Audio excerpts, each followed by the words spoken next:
Hi, you guys. Welcome back. My name is Carrie Penny. I am the Happy Crafty Homemaker, and welcome to the second video of the 6th annual Southern Comfort Fiber Market Vendor Share. Today's video is sharing the farms and the fiber companies that were at the Southern Comfort Fiber Market in August 2026. If you want a full show walkthrough, that is at the end of the video at one speed. It is a 7-minute walkthrough of all of the vendors. I do not believe I have anyone missing from this video, but if you are one of the vendors and I did somehow miss you, I do apologize. I did somehow not get interviews or footage for 2 of the yarn vendors. If you're interested in just the yarn, please go check out yesterday's video. It was uploaded August 13th, 2026, and that has all of the yarn and knitting and crochet accessories. On Saturday, August 15th, I will be uploading my personal haul from the show. So please kick back and enjoy, and I hope that you find a new farm or fiber dyer that you are looking forward to working with. So Buckmaster Family Farm was back again this year. They are a Kromsky dealer. Now this year they did only bring the looms, not their spinning wheels. But here you see their fiber from the animals that they raise there on their farm. She was excited to tell me that one of the big things that they are really pushing, I don't want to say pushing, but one of the things that they're selling this year are button making kits and directions on different types of buttons. Here you can see their beautiful embroidery tatting threads that are dyed, hand dyed. I have never tried tatting, and every year when I see them, it really makes me want to try it. But here you can see all of the button kits. I think these are so cool. I've seen a lot of people covering and making their own buttons this year. So I do have to agree. I think this is very much on trend for what I'm seeing as well. For what I believe is the 5th year in a row, we have Crescent Moon Fiber Arts. This year she brought obviously some new bats. We have some new fun hand spun yarn as well as some roving you can see in the background here. But what she was most excited to share was her new gradient roving braids. And I do have to say that pastel in the right-hand corner is probably my favorite. I did take the liberty to swing by her Facebook page and steal some baby animal pictures, because who doesn't love a good baby animal picture? This last one is probably my favorite of the ones that she has shared. I had a genuinely amazing time getting to know Nicole from Farm and Fleece Alpaca Ranch out of Concord, North Carolina. This was a very unique conversation. While I've met many farmers that have a genuine love and attachment for their animals, her excitement, not just for the animals, but to share the experience, was just so palpable talking to her. I highly recommend going by their website. They do farm tours where you can meet the animals and experience, getting to know where your fiber is coming from. The yarns that they had brought with them are from a fiber pool. It's not just their fiber, but it's other farmers that they pull fiber with. I could not resist sharing all the faces of their animals from their website. I just look at all these little personalities and these little floofy bodies that they have running around the farm.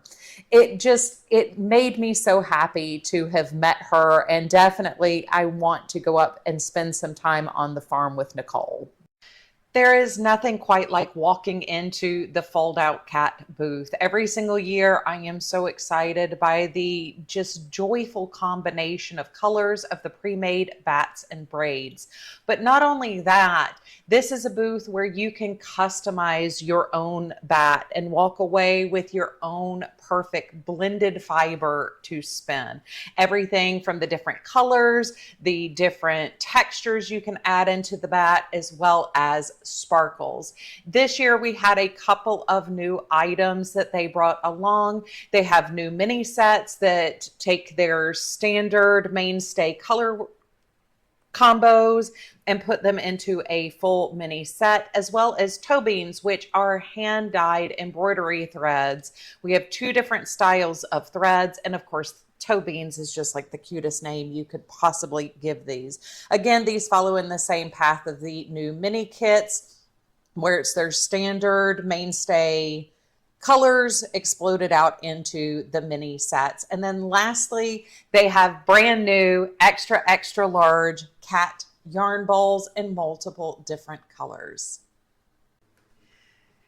If you have come by one of my vendor shares or hauls from the Southern Comfort Fiber Market in the last 4 years, you should be well acquainted with Heelside Fibers. This is a magical stop for me every single year. So we do have some new pre-spun yarns available. The Champagne collection has a beautiful soft sparkle to it. I did struggle to get a good picture of the sparkle to pick up, but absolutely wonderful. Of course, beautiful samples, wide variety of needles, but this fleece is what I am living for. So I absolutely love the colors that they have every year and the samples that they bring with the knitted sample as well as the spun sample to really show off what these fibers are going to look like as you continue to work them up. Just bring so much joy to my life. We did have a new colorway. That is the Midnight Opal that is right here on the right of screen. I love that fall rainbow. Here's where I was trying to get pictures of the sparkle to the champagne to pick up. Occasionally it kind of wanted to bring some of that to light, but it was just impossible to capture it. It's so delicate and beautiful. Kiwi was another new color added to the roving this year. And here's a better look at the Midnight Opal along with the knitted swatch. I just love how that worked up. J&E Homestead are another veteran-owned farm, as well as a founding member of the Southern Comfort Fiber Market. It is very exciting to talk to them every year, see what has changed, how they've expanded, what they're getting into next. As you can see, they have tons of fiber to offer. Not only do they raise animals there themselves, they also have a mill. You can see they've gotten into finished products. Some of these you might see in the final haul video. Somebody may have a slight obsession with mushrooms.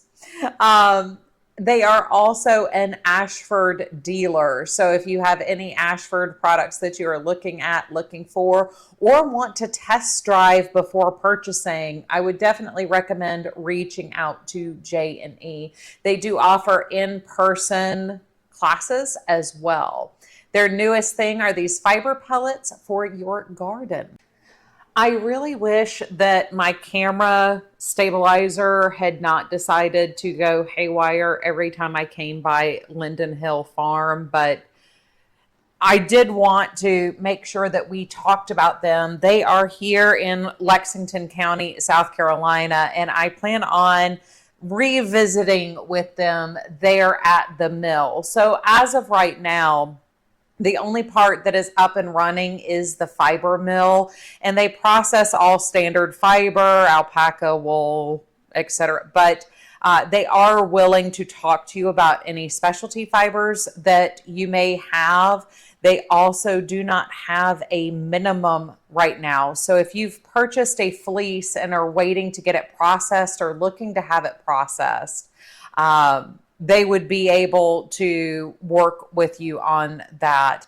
I was actually kind of freaking out when I first saw that there was a mill here in Lexington County, because I was like, how did I not know this? And they just opened the mill this spring. So I did not miss something. They are a very new mill, and we are so excited to have a new mill.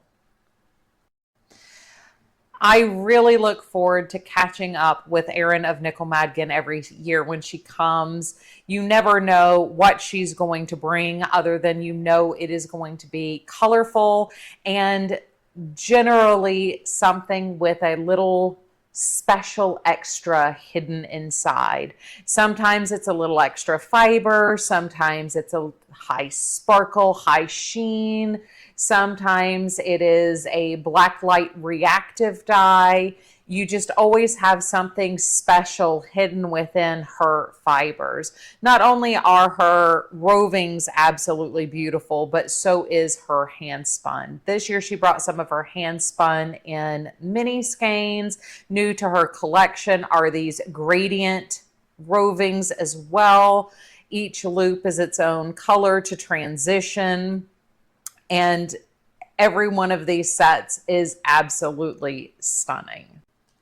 So there is no way for me to do my conversation with Southern Sheep Company any kind of true justice. You can see here on display, the primary thing that they brought were these kits to make the creatures you see in the displays here. And the fleece for these are sourced from their farm. But this only scratches the surface of what Southern Sheep Company is actually doing. In creating artwork of animals, she is also telling the story of endangered and at-risk creatures. Coming up now, we are going to see Tilly in her world.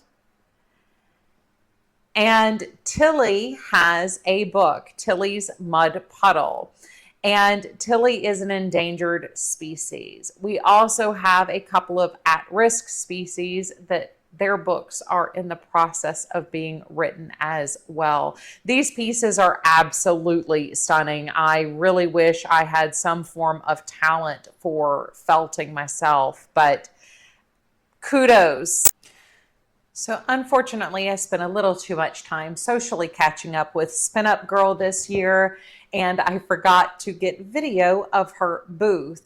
As with her every single year, almost every single item in the shop is new. She has fast turnover for things. Many things are handmade, custom made, whimsy and heat of the moment is kind of her go-to for how she dyes and how she spins. She very much is taking a modern eye to a classic hobby or a classic skill with the spinning, and you never know what you're going to find when you stop by. Color, texture, vibrancy, you just never know what will land.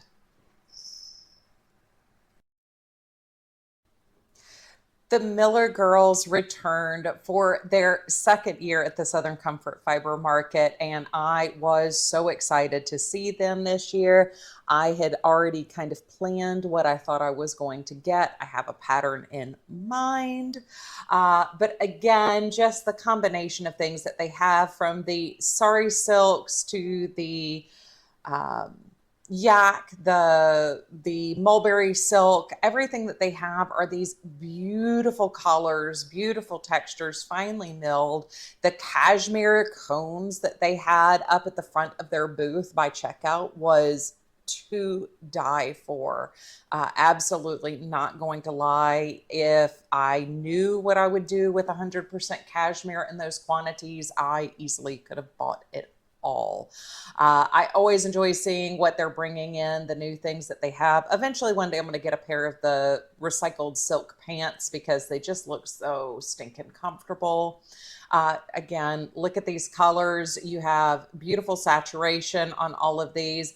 I am, of course, fond of the natural undyed with the yak and silk blends. Might want to stop by the haul video. Here are those cashmeres. I mean, look at that sweater back there. They're just absolutely stunning. And just, the Miller girls are definitely never a disappointment. Of course, they're absolutely a delight to talk to as well. It was incredibly nice to get to meet Lauren with Yarn Euphoria this weekend. It was fun talking to her, not only about, sourcing her fleeces or, being a natural, sustainable dyer, but also, applications of learning to spin, where she's teaching spinning. Also, both of us being on the hunt for pieces of land to set up kind of more of our own homestead situation. So I hope to get to know her more over the next year and getting to know more about her business as time goes on. But she was very busy most of the weekend, so it was very hard to circle back and do a whole lot of social chit-chatting after the initial meet and greet.